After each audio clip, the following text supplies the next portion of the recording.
believe we're close to an agreement. We believe that we have narrowed the gap significantly. Prime Minister Benjamin Netanyahu of Israel has indicated he is open to a ceasefire with Hezbollah.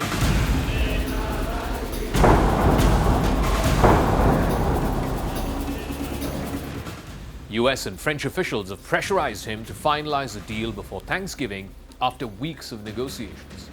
Netanyahu was scheduled to meet with his cabinet Tuesday to discuss a proposed deal to end the war in Lebanon.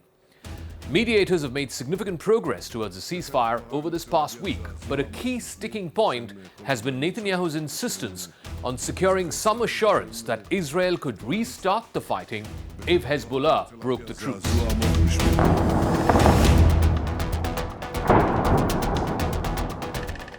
The latest proposal is seen as the best chance to end the fighting which has killed thousands in Lebanon and close to 100 Israeli civilians and soldiers, while at the same time displacing 60,000 people in Israel and about 1 million in Lebanon.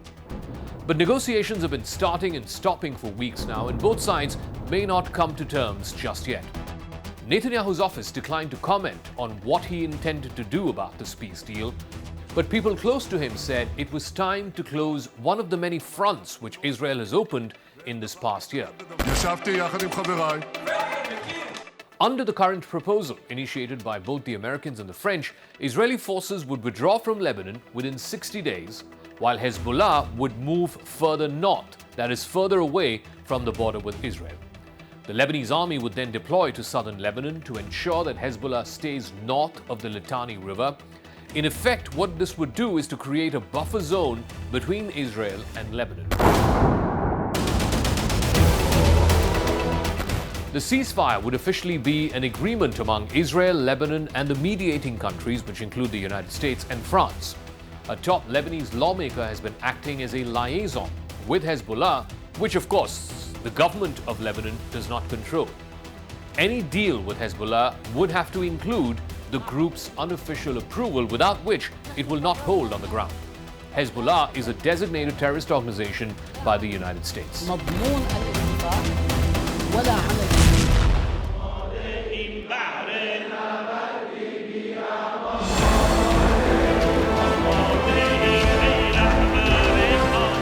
Iran, which is Hezbollah's primary ally and backer, has urged Hezbollah to accept this ceasefire.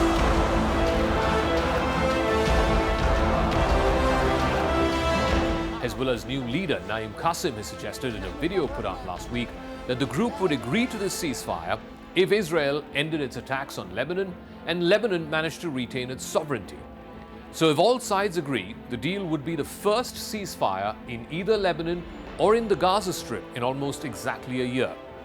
Last November, Israel and Hamas observed a week-long truce in Gaza while they exchanged some hostages and prisoners. Israel and Hezbollah, which had begun launching rockets at Israel just weeks earlier, also stopped firing at each other that particular week, though they had not agreed to any official pact.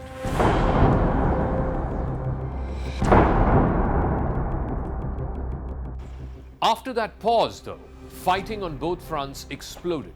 It has intensified in Lebanon in the last couple of months, with Israel stepping up its bombing campaign and also mounting a ground invasion.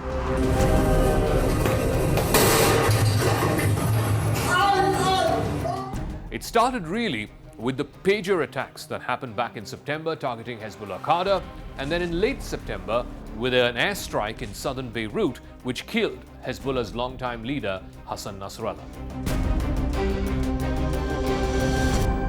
More than 44,000 Palestinians have been killed in Gaza since the start of the Israel-Hamas war. It began in October 2023 when Hamas attacked Israel in a raid which killed more than 1,200 Israelis.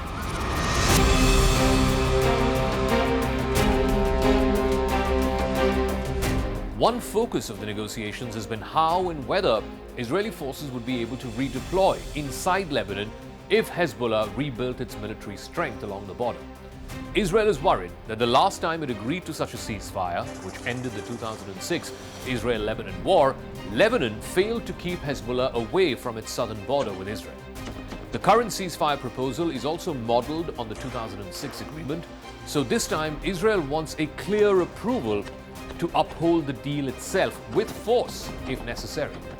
Israel wants the right to take military action against Hezbollah if they remain anywhere close to the southern border. Lebanese officials have been reluctant to agree to such language in the deal. Instead, Israel is seeking formal approval from the United States, either as part of the agreement or as part of an accompanying document that Israel would be allowed to redeploy its forces if it finds Hezbollah close to the southern border. Benjamin Netanyahu appears to be more open to a deal with Hezbollah in Lebanon rather than with Hamas in Gaza.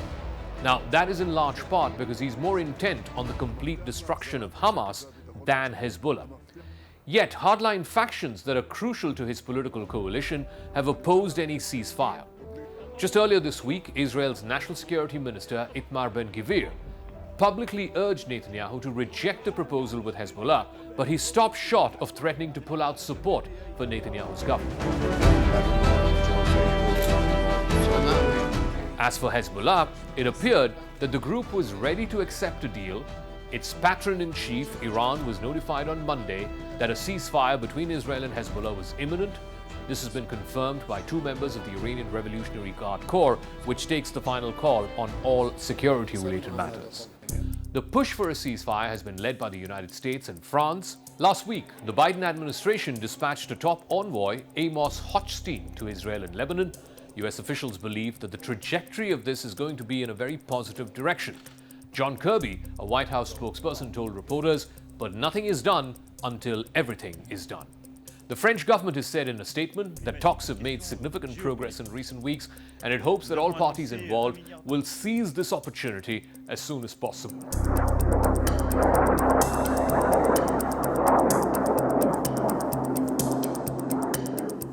At the same time, Israel and Hezbollah are both seeking leverage in what could be the closing phase of these talks. They've launched some of the heaviest aerial attacks on each other since the fighting began.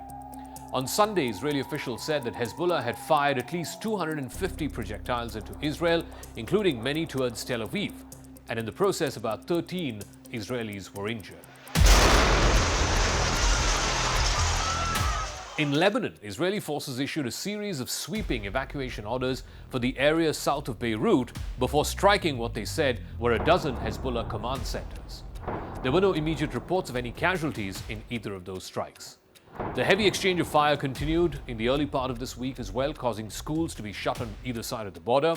The Israeli military said it had struck at least 25 Hezbollah targets across Lebanon, including buildings used by Hezbollah's leadership and its intelligence group.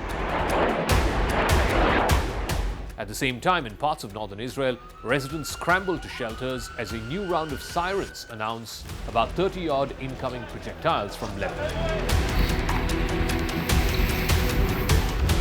Since the start of this war, Israeli attacks have killed more than 3,500 people in Lebanon, according to Lebanon's health ministry. Israeli officials say that Hezbollah attacks have killed 47 civilians, and Israel's military has said that 46 soldiers have died in the fighting with Lebanon. If Israel and Hezbollah fail to approve the proposed ceasefire by later this week, by Thanksgiving, then they could wait until the weekend to make the formal announcement.